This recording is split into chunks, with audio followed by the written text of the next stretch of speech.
Hello friends, welcome to my channel Joy Technicals and News. আজি আপোনালোকক এই ভিডিঅ'টিত যিসকলে BA BSc BCom সেকেন্ড সেমিষ্টাৰত ফৰ্ম ফিল আপ সাধাৰণতে কৰিব বিচাৰিছে তেওঁলোকে আসলতে কেনেকৈ ফৰ্মখন ফিল আপ কৰিব তাৰ ওপৰত আপোনালোকক ষ্টেপ বাই ষ্টেপ যি প্ৰসেছ আছে সেই প্ৰসেছটো বা সেই প্ৰক্ৰিয়াটো মই দেখুৱাব বিচাৰিছো সকলোকে প্ৰথমতে আপোনালোকে আসলতে ডিব্ৰুগড় বিশ্ববিদ্যালয়ৰ যিটো অফিচিয়েল ৱেবছাইট আছে তাৰ পৰা আসলতে এটো ফৰ্ম ফিল আপ কৰিব নোৱাৰিব আপোনালোকৰ কাৰণে যিসকল NEPৰ হয় FIUGPৰ আন্ডাৰত তেওঁলোকে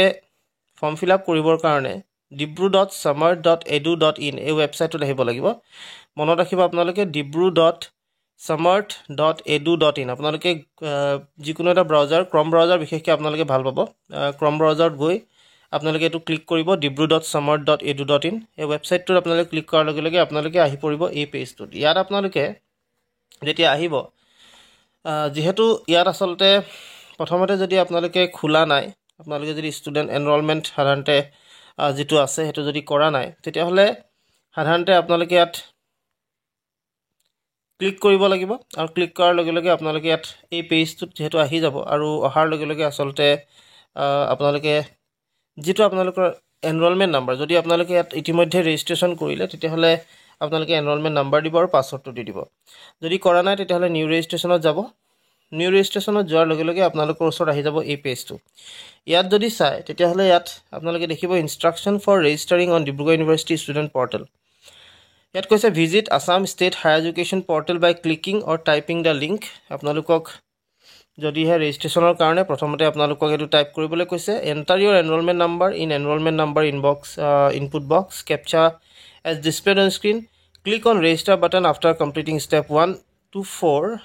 a one-time password will be sent to your registered email and mobile number and you will be prompted to enter the OTP enter the one-time password on screen on next screen you will promoted to set your password confirm your password by typing it again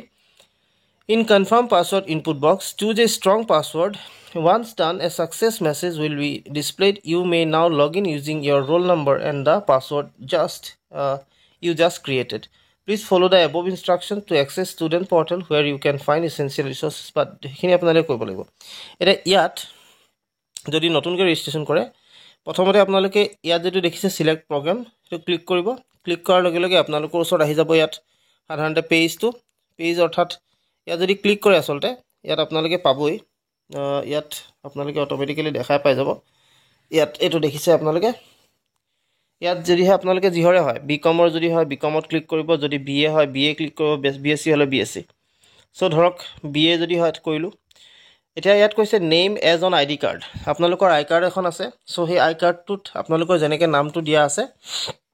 সেই নামটো ইয়াত ভৰাই দিব GA নাম আছে আপোনালোকে ইয়াত দি দিব ইয়াত দিয়াৰ পিছত আপোনালোকৰ ওচৰত নেক্সট পাৰ্টটো থাকিব মোড অফ ৰেজিষ্ট্ৰেচন এটো যাব ক্লিক কৰিব ইয়াত দুটা অপচন আছে এটা হৈছে এনৰলমেন্ট নাম্বাৰ যদি আপোনালোকৰ এনৰলমেন্ট নাম্বাৰ আগতে যেটো এডমিশন লোৱা সময়ত যেটো আপোনালোকে এনৰলমেন্ট নাম্বাৰ যেটো পাইছিলে অৰ্থাৎ যেতিয়া আপোনালোকে তাত ৰেজিষ্টাৰ কৰিছিলে এডমিশনৰ সময়ত যেতিয়া তাত ভৰাইছিলে সেই সময়ত এটা নাম্বাৰ আপোনালোকৰ ওচৰত আহিছিলে যদি হে আপোনালোকৰ মনত আছে তেতিয়া হলে হেতু দি দিব আৰু যদি আপোনালোকে পাহৰি গৈছে বা যদি আপোনালোকৰ হে এনৰলমেন্ট নাম্বাৰ মনত নাই তেতিয়া হলে আপোনালোকে কলেজত গৈ খবৰ কৰিব পাৰে এনৰলমেন্ট নাম্বাৰটো তেওঁলোকৰ ওচৰত যদি আছে তেতিয়া হলে জনাব নিশ্চয় আৰু যদি একো নাই হেবিলাকত তেতিয়া হলে আপোনালোকে এই ৰেজিষ্ট্ৰেচন নাম্বাৰ যেটো পাৰ্ট আছে তাত ক্লিক কৰি দিব ক্লিক কৰাৰ লগে লগে আপোনালোকৰ যিখন এডমিট বা যিখন ৰেজিষ্ট্ৰেচন কাৰ্ড আছে সেই ৰেজিষ্ট্ৰেচন কাৰ্ড বা এডমিট খনত যেহেতু আপোনালোকৰ সেই ৰেজিষ্ট্ৰেচন নাম্বাৰটো দিয়া থাকে সেই ৰেজিষ্ট্ৰেচন নাম্বাৰটো আপোনালোকে এই বক্সটো দেখিছে ইয়াত ক্লিক কৰি দিব আৰু ক্লিক কৰাৰ পাছত অটোমেটিক্যালি তলত যেটো ক্যাপচা আপোনালোকে দেখিছে 711872 ইয়াত মোৰ ওচৰত আহিছে সো হেতু আপোনালোকে দিব কিন্তু মনত ৰাখিব ইয়াত এটাও বক্স আপোনালোকে যেটো খালি নাৰাখে সো ইয়াত আৰু যেটো নাম দিব একেবাৰে আইডিত জেনেকে আছে আপোনালোকৰ নামটো তেনেকেহে দিব ইয়াত লিখা আছে এজন আইডি কাৰ্ড আপোনালোকৰ আইডি কাৰ্ডত জেনেকে আছে তেনেকে দিব লাগিব দিয়াৰ পিছত সাবমিট কৰি দিব সাবমিট কৰাৰ পাছত আপোনালোকৰ সাধাৰণতে মোবাইলটোলে এটা এসএমএস আহিব আপোনালোকৰ নেক্সট পাৰ্টটো যেহেতু আপোনালোকক পাছৱৰ্ড বনাবলৈ দিব পাছৱৰ্ডটো ইয়াৰ পিছৰ পেজটো যেটো আছে আপোনালোকক ইমেইল আইডি আৰু নাম্বাৰ এটা দিব ফোন নাম্বাৰ এটা ভৰাবলৈ সো ফোন নাম্বাৰ আৰু ইমেইল আইডিটো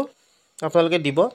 OTP এটা আহিব হেতু যেতিয়া আপোনালোকে ক্লিক কৰিব অটোমেটিক্যালি এটা OTP আহি যাব সেই OTPটো তাত ভৰাই দিব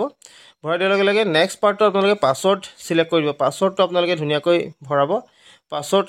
ক্লিয়াৰ কৰি কিনে পাছৱৰ্ডটো আপোনালোকে যেতিয়া দিব ডাবল বা দুবাৰ দিব এবাৰ আপোনালোকে পাছৱৰ্ডটো ভৰাব তাৰপিছত আৰু কনফাৰ্ম পাছৱৰ্ড কৰিব তাৰপৰা ছাবমিট কৰি দিব ছাবমিট কৰাৰ লগে লগে আপোনালোকৰ যিটো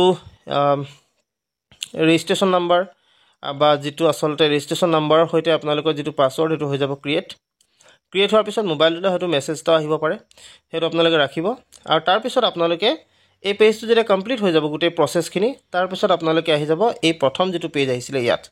এনৰলমেণ্ট নাম্বাৰ বা ৰেজিষ্ট্ৰেশ্যন নাম্বাৰ ভৰাব আৰু পাছৱৰ্ডটো দি লগ ইন কৰি দিব লগ ইন কৰাৰ লগে লগে আপোনালোকৰ ওচৰত আহি যাব তাত সাধাৰণতে ক্লিক বুলি এটা অপশ্যন দিব তাতে ক্লিক কৰিব আৰু অট'মেটিকেলি আপোনালোকৰ গোটেই এক্সাম ফৰ্মখন সেশনটো সিলেক্ট কৰি লওক প্ৰথম সেশনটো সিলেক্ট কৰাৰ লগে লগে এক্সাম ফৰ্মখন আহি যাব আৰু এক্সাম ফৰ্মখনত যি ডিটেইলছ আপোনালোকৰ দৰকাৰ হ'ব ভৰাব ছাবমিট কৰিব ছাবমিট কৰি কিনে এটা প্ৰিণ্ট আউট উলিয়াই ল'ব আৰু প্ৰিণ্ট আউটটো উলিয়াই আপোনালোকে সেইটো কলেজত জমা দিব সো এইটোৱে আছিল আপোনালোকৰ সম্পূৰ্ণ প্ৰচেছ যদি ইয়াতকৈ ডিটেইলছত দৰকাৰ হয় আপোনালোকক তেতিয়াহ'লে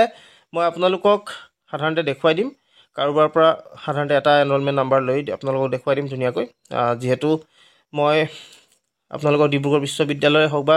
এতিয়া আচলতে পঢ়ি থকা নাই গতিকে এনৰলমেণ্ট নাম্বাৰটো মোৰ ওচৰত নাই আপোনালোকৰ কাৰোবাৰ পৰা লৈ মই হয়তো আপোনালোকৰ এই গোটেই প্ৰচেছটো দেখুৱাই দিম ষ্টেপ বাই ষ্টেপ কিন্তু মই যেনেকৈ কৈছোঁ আপোনালোকে তেনেকৈ কৰক ধুনীয়াকৈ আপোনালোকে কৰিব পাৰিব গোটেই ছিষ্টেমটোত চ' আজিলৈ আপোনালোকে এইখিনি কথা জনাই ভিডিঅ'টোৰ পৰা মই বিদায় মাগিছোঁ আশা কৰিম আপোনালোকে যিমান পাৰে সিমান ভিডিঅ'টো শ্বেয়াৰ কৰিব